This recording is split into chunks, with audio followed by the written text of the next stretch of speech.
Today I'm going to be doing a transmission fluid change on my 2016 Ford Expedition.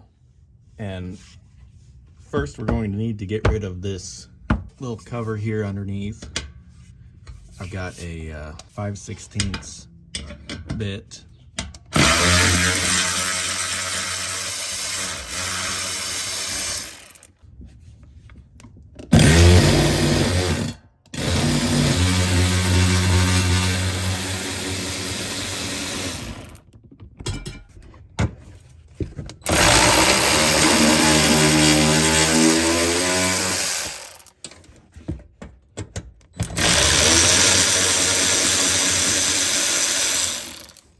There's only 4 bolts holding that on. So now we can drop that down and move it out of the way. And now we're ready to start removing the bolts from the transmission pan right here. All right, so I'm gonna start by loosening each bolt on the opposite side of each other so that we don't warp the transmission pan. I've got a 5/16 socket.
So I'm just gonna let it drain for a while. Hopefully I won't make too much of a mess. Now I'm just gonna remove all the bolts, except for one on each side to hold it up there. And then I will need to make sure to keep the pan held up so that we're not warping the pan. So now I'm going to hold pressure on the pan while I remove these last bolts.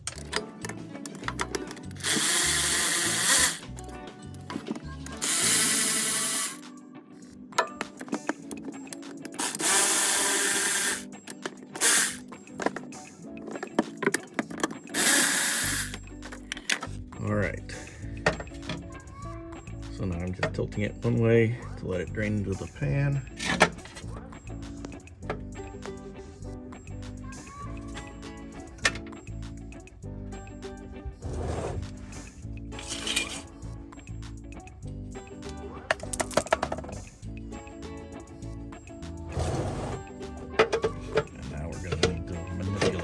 Here.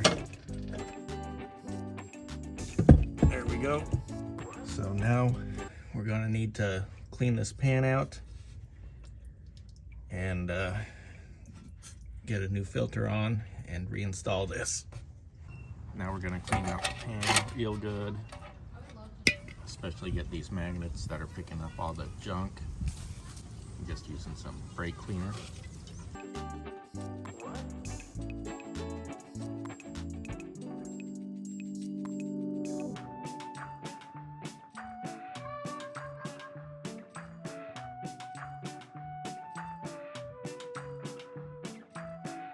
We're also going to want to make sure that all around here is nice and clean.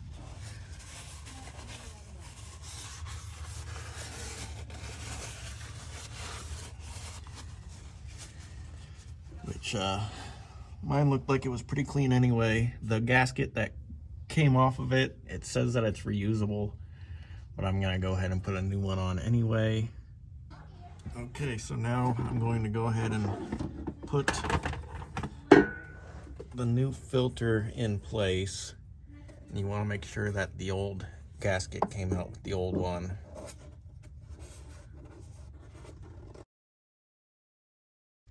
So I've got 2 bolts started in here. So now we're just gonna go around and fit the rest of them in and make sure that they're going through the gasket as well as we feed them in, and then we will torque them all in. All right, so I've got all the bolts snugged up. So now we just need to torque them down to 10 foot-pounds is what I've found on the internet, but in the same pattern that we took them off, opposite and then opposite, and keep going around until we get them all. All right, so I've got all these bolts torqued down, and I went back around to make sure I got them all. So now we're ready to put some new fluid in. So I've got a 3/4 inch wrench to remove this. This is where we are going to fill it up and then check the level. We'll fill it up as much as we can until some starts to pour out, and then we're going to have to start this up and put it through the gears, check again, and then fill it accordingly. But I think this should take about a little over 6 quarts for a fluid change. So I've got my little pump here, and this is, you're going to want the Mercon LV. Anything that says Mercon LV on it should be fine. So I'll just stick one end in here and then the other end up in that hole and start pumping it until some starts to come back out. And also here is the transmission filter and gasket that I got. Okay, so I've got the fluid in there as much as I could fit in there. It took about 5 quarts. So now I'm going to start the vehicle and run it through the gears a little bit, and then I'll go back down and we'll check our level and then add any more fluid that we're going to need.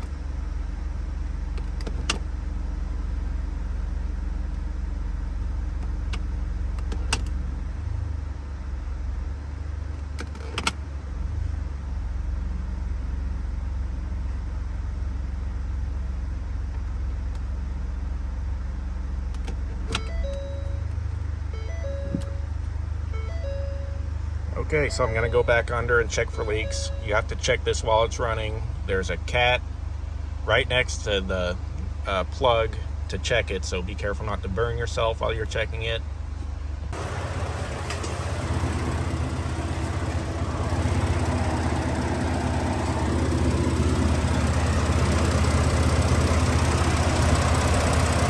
So now, there's our outlet converter that gets really hot. We're going to remove the cap again. Be very careful not to hit the exhaust.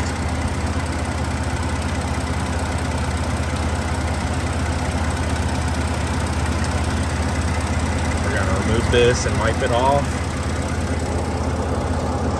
And then we're going to stick it back in there all the way.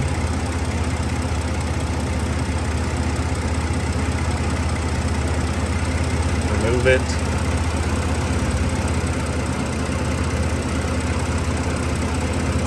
The A is for it when the level when it's cold, and B is the level for when it is hot.